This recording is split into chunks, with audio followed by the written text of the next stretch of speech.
What up? What's up, guys? It's Bishop here with a quick video for you about CERN, C.e.r.n. If you haven't heard about it, maybe that's best. But if you have, just to provide some clarity for some of those brothers and sisters out there who have forgot, God is control. God is in control. God is sovereign. He reigns. Nothing surprises him. It's not like God's looking down and saying, "Hey, the CERN guys are activating that. Whoa, whoa, whoa, whoa! That wasn't supposed to happen until next year."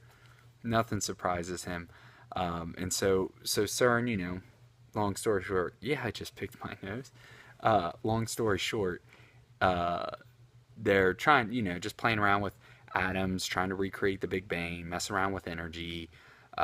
You can look into it if you want, but don't spend a lot of time. I mean, it's definitely a kind of like a big thing, like the biggest machine ever is being activated for these protons or whatever, and there's different beams that are trying to recreate X, Y, and Z, and you're messing around with energy, which probably isn't the best idea.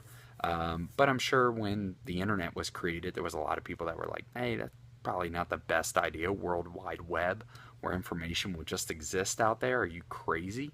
Um, and there's been benefits from it, right? But there's also been some negatives. But anyway, guys, the idea that, because the Pope was at the White House with Obama today, it's Yom Kippur, Day of Atonement, tomorrow night, or the 28th is a blood moon or something like that, and that's the X amount of blood moons and X amount of cycle or whatever, and then activating this machine that the world's going to end, or there's a portal that's going to be open up to demons. I battle demons every day, so ain't nothing new there. And then the idea of like Hades being open up, or a new dimension or whatever, again, in the blink of an eye, it could be over. Well, God's in control. God is sovereign. And so I think that we often forget that, myself included. Um, you get caught up in social media, you get caught up in hype of things, and you kind of lose focus. And I think that's exactly what the deceiver wants.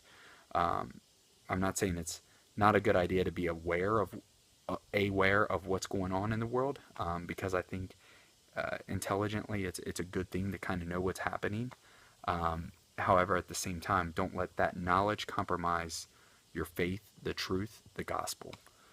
Love you guys. Thanks for watching. Christ is on the throne. He is supreme. He is sovereign. Ain't nothing surprising him.